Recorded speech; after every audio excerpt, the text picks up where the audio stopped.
فأنا ناصح لإخواني بالصدع بالحق تبيض وجوههم. السكوت في مسألة الحزبية يضرها، فاصدع بما تؤمر وأعرض عن المشركين. سلامي على دماج ورجالها والشيخ يحيى ودار العلم يا سعد بانيها. Bismillahirrahmanirrahim.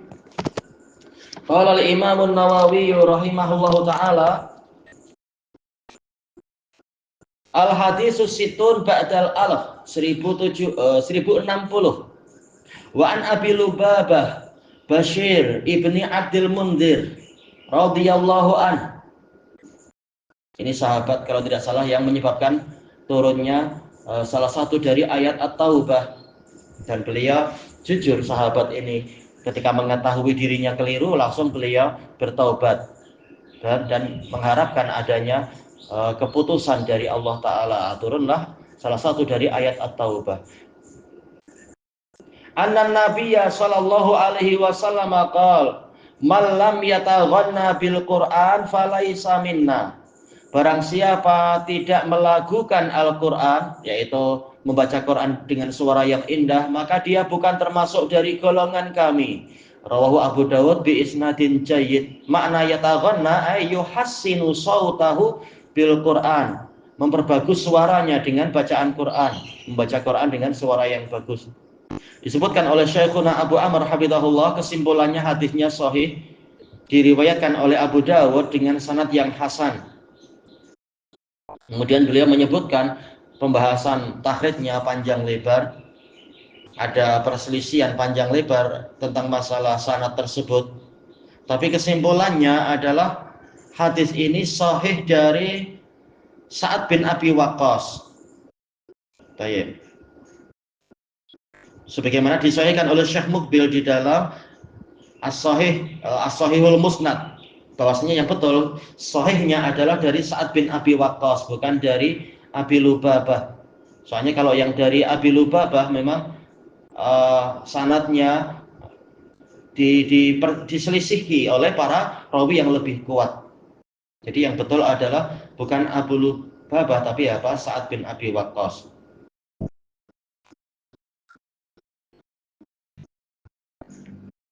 Baik. Dan juga telah datang di dalam Sahihul Bukhari dari hadis Abi Hurairah radhiyallahu an, bahwasanya Rasulullah Shallallahu alaihi wasallam bersabda, laisa minna man lam yataghanna bil Quran. Bukan termasuk dari golongan kami orang yang tidak memperindah suaranya dengan Al-Qur'an. Baik. Maka kesimpulannya hadis di dalam bab ini adalah sahih. Ini menunjukkan bahwasanya perkaranya adalah besar. Kalau kita lihat dari kaidah yang disebutkan oleh Syekhul Islam Ibnu Taimiyah rahimahullah, bahwasanya kalimat laisa minna, bukan termasuk dari golongan kami, atau Allah mengatakan laisa laka minal amri syai' misalkan, atau kalimatnya lasta minhum fi syai', engkau bukan termasuk golongan mereka sedikit pun, menunjukkan ini dosanya besar. Baik. Apakah berarti kalau membaca Quran dengan suara biasa saja berarti berdosa? Tentunya kita disuruh bertakwa semampunya. Keindahan suara itu lain-lain. Ada yang mengatakan ini indah, ada yang mengatakan oh ini belum indah, dan seterusnya. Tapi yang berusaha maka insya Allah mendapatkan pahala dan selamat dari dosa. Yang tidak berusaha atau mungkin meremehkan kalamullah, boleh jadi orang inilah yang layak sampai masuk kepada dosa besar. Kalau lagu-lagunya manusia saja yang itu adalah Quranus syaitan, orang berusaha membuat nada-nada yang indah. Kenapa? Untuk kalamullah mereka malah macam zuhud, yaitu tidak merasa perlu kepada memperindah suara dengan kalamullah. Ketika membaca dengan suara yang tidak seberapa indah, padahal dia mampu. Kalau yang tidak mampu, ini di luar pembahasan. Tapi yang mampu tetapi meremehkan, boleh jadi ini yang terkena dosa besar. Adapun sejumlah ulama mengatakan ini hukumnya mustahab, tidak sampai wajib, apalagi sampai kalau dilanggar berarti sampai dosa besar. Jadi memang hadis ini dia tidak berdiri sendiri, tetapi dijelaskan dengan dalil-dalil yang lain. Kesimpulannya, ada kemungkinan yang sampai tingkat dosa adalah yang meremehkan dan sengaja untuk tidak memperindah suara tatkala membaca Quran padahal dia mampu. Baik. Adapun jumhur ulama mereka mengatakan memperindah suara ketika membaca Quran adalah mustahab. Kalau membaca dengan nada biasa-biasa saja, ini sudah boleh, tidak masalah. Jumhur ulama menyatakan demikian. Tapi kesimpulannya, dengan perselisihan-perselisihan yang ada, minimal kita mengetahui bahwasanya perkara ini sangat digalakkan di dalam syariat. Menunjukkan, kita harus membuktikan bagaimana bukti cinta kita kepada Allah. Kalamullahnya itu. Ketika kalamullah datang, maka kita baca dengan suara yang indah semampu mungkin.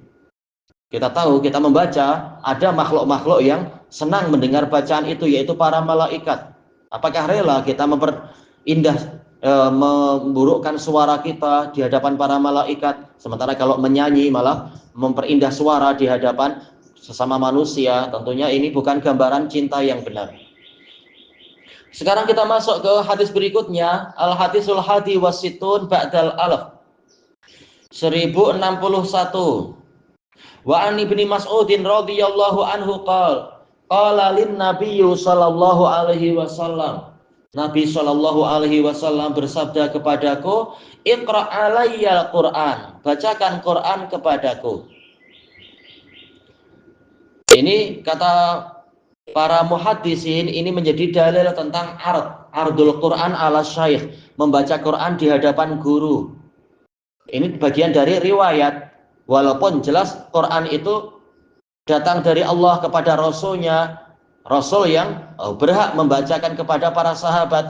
Tapi Rasul juga suka jika para sahabat membaca Quran pada beliau, untuk beliau mentadaburinya tambahan, atau untuk memeriksa bacaan-bacaan yang keliru dari sahabat dan seterusnya. Ini dikatakan ard, membaca di hadapan guru. Faqultu ya Rasulullah aqra'u 'alaika wa 'alaika unzil. Takdirnya aqra'u. Wahai Rasulullah, apakah saya akan membacakan Quran pada Anda sementara kepada Anda lah Quran itu turun? Iya, bagaimana saya membacakan pada Anda? Anda lebih tahu tentang Quran. Bagaimana seakan-akan saya yaitu apa? Mendakwahi Anda. Baik. Qal inni uhibbu an asma'ahu min ghairi. Sungguh aku suka untuk mendengar Quran dari selainku. Ini adalah salah satu bukti cinta, suka mendengar kalam zat yang dicintai itu dibaca orang-orang, dan dia suka untuk menyimaknya dari orang lain. Bukan hanya saya yang membaca surat itu, tapi saya suka orang lain membaca surat itu di hadapan saya sambil saya menyimaknya. Ini aja untuk ukuran sesama makhluk saja disukai yang seperti itu. Apalagi kalamullah, risalah dari Rabbul Alamin. Rasulullah suka jika kalamullah Ta'ala dibaca di hadapan beliau, dan beliau mendengarkan baik-baik. Faqara'tu alaihi suratan nisa. Maka saya pun membacakan kepada beliau surat An-Nisa. Apakah Ibnu Mas'ud punya mushaf? Beliau punya mushaf nantinya. Hanya saja, apakah ketika di hadapan Nabi dan Nabi masih hidup itu beliau sedang membawa mushaf? Dohirnya tidak demikian. Ma'ruf, Ibnu Mas'ud hafal, termasuk penghafal Quran. Hatta ji'tu ila hadhil ayah, sehingga saya datang kepada ayat ini, membaca beberapa puluh ayat, 40 ayat, sampai kemudian masuk ke ayat yang ini. Fa kaifa idza ji'na min kulli ummatin bisyahid. Maka bagaimana perkaranya apabila kami mendatangkan seorang saksi dari setiap umat, wajibna bika ala haula'i syahida, dan kami mendatangkan engkau wahai Muhammad sebagai saksi terhadap mereka semua.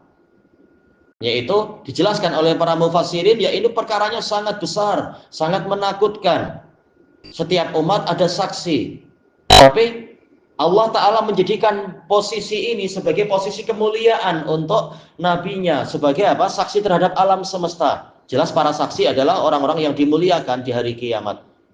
Saksi terhadap masing-masing umat, yaitu para rasul sebagai saksi terhadap masing-masing umat. Nabi Muhammad saksi terhadap semuanya. Maka ini adalah posisi yang mengagumkan, di mana Nabi sangat diagungkan. Qal hasbukal an. Maka Nabi mengatakan cukup sekarang. Tayyib. Faltafattu ilaih. Maka saya menoleh kepada beliau, faida ainahu tadrifan. Tiba-tiba saja saya dapati air mata beliau itu berlinang. Air mata apa ini? Allah lebih tahu. Beberapa ulama mengatakan yaitu ketakutan, karena saksi jangan sampai keliru, takut dalam posisi yang seagung itu jangan sampai memikul beban secara keliru. Yang lain mengatakan yaitu keterharuan atas nikmat yang diberikan, sekaligus air mata syukur. Sebagaimana dijelaskan oleh Ibnul Qayyim rahimahullah kalau tak salah dalam Rawdatul Muhibbin, di antara yaitu rasa syukur yang sangat besar itu boleh jadi akan menimbulkan air mata kegembiraan, bukan kesedihan. Baik, ilahuna wallahu a'lam.